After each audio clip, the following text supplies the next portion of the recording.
Welcome to day 10। आज हम बात करने वाले इंटेलिजेंस असेसमेंट के बारे में। तो चलिए शुरू करते हैं। सबसे पहले समझते हैं कि इंटेलिजेंस क्या होती है।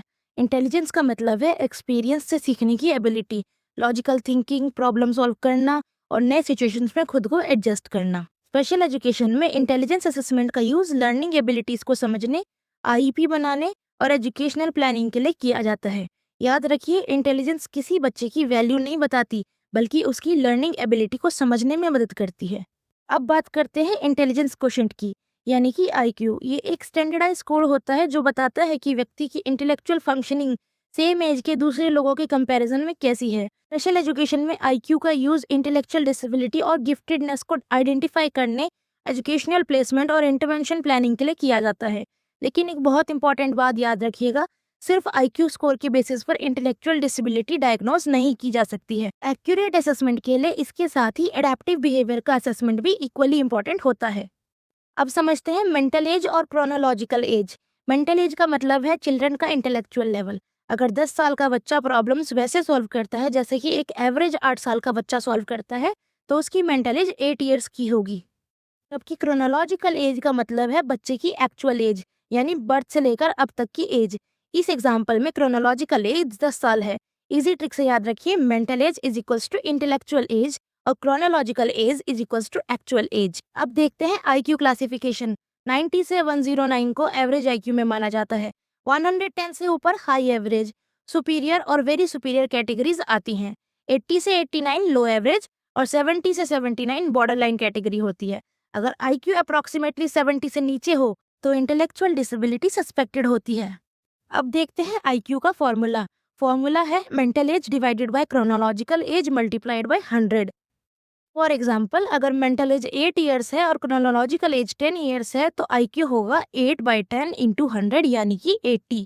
एग्जाम पॉइंट से याद रखिएगा कि modern intelligence test mostly deviation IQ use करते हैं, लेकिन DSSS एग्जाम्स में ये वाला ट्रेडिशनल फॉर्मूला फ्रीक्वेंटली पूछा जाता है। अब समझते हैं इंटेलिजेंस टेस्ट। ये दो टाइप के होते हैं, इंडिविजुअल और ग्रुप टेस्ट। इंडिविजुअल टेस्ट एक टाइम पर सिर्फ एक चाइल्ड पे कंडक्ट किया जाता है। ये ज्यादा डिटेल्ड और एक्यूरेट असेसमेंट प्रोवाइड करता है।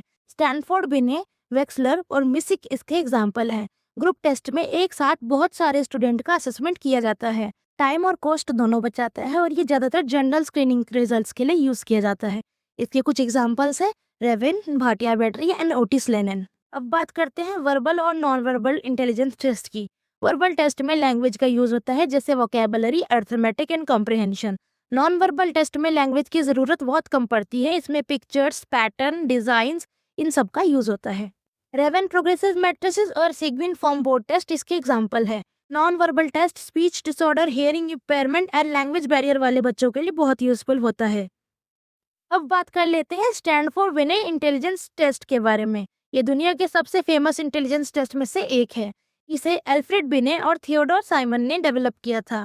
बाद में स्टैनफोर्ड यूनिवर्सिटी ने इसे रिवाइज किया। ये रीजनिंग, मेमोरी, नॉलेज और प्रॉब्लम सॉल्विंग एबिलिटीज को मेजर करता है। इससे हमें mental as, IQ and developmental level पता चल पाता है। इसका यूज इंटेलेक्चुअल डिसेबिलिटी, गिफ्टेडनेस और एजुकेशनल प्लानिंग में किया जाता है। एग्जाम ट्रिक के लिए याद रखिएगा, एल्फ्रेड बिने को फादर ऑफ इंटेलिजेंस टेस्टिंग भी कहा जाता है। अब देखते हैं वेक्सलर इंटेलिजेंस स्केल और मिसिक को। वेक्सलर इंटेलिजेंस स्केल को डेविड वेक्सलर ने डेवलप किया था। ये वर्बल आईक्यू, परफॉर्मेंस आईक्यू और फुल स्केल आईक्यू प्रोवाइड करता है। इसके major components verbal comprehension, working memory, processing speed और परसेप्चुअल रीजनिंग है। पर अगर बात करें मिसिक की, यानी कि Malin's intelligence scale for Indian children, ये विस्क का ही इंडियन एडेप्टेशन है और 6 to 15 ईयर्स के इंडियन चिल्ड्रन के असेसमेंट के लिए यूज की जाती है। Next we have Seguin form board test, एक परफॉर्मेंस इंटेलिजेंस टेस्ट है। ये visual perception, eye hand coordination, motor speed, problem solving abilities को असेस करता है। इसका यूज इंटेलेक्चुअल डिसेबिलिटी और डेवलपमेंटल डिले वाले चिल्ड्रन के असेसमेंट में किया जाता है। ये लेस लैंग्वेज डिमांडिंग है और इसे ज्योमेट्रिक फॉर्म्स की मदद से कंडक्ट किया जाता है।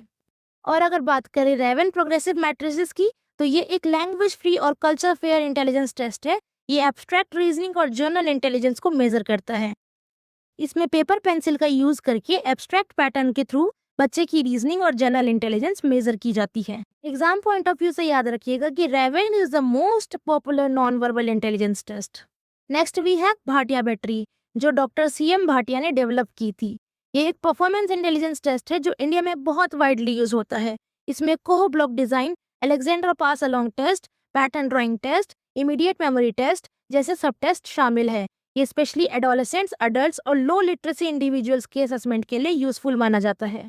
चलिए करते हैं एक क्विक रिवीजन। इंटेलिजेंस का मतलब है ability to learn and adapt.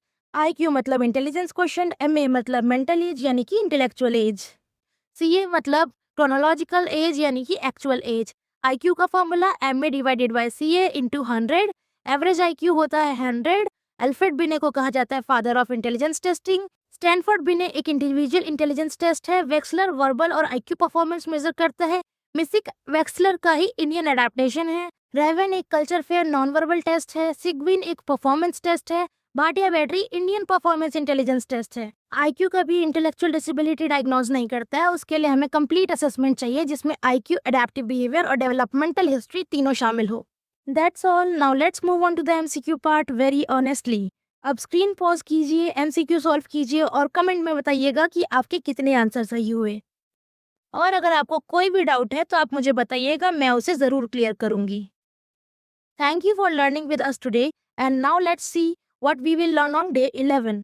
We will cover developmental assessment, functional skill assessment, developmental milestone, adaptive behavior and its scales, VSMS, DST, basic MR part A and B, functional assessment checklists. And at the end, I would like to say that stay tuned for day 11. Let's continue this journey towards excellence together.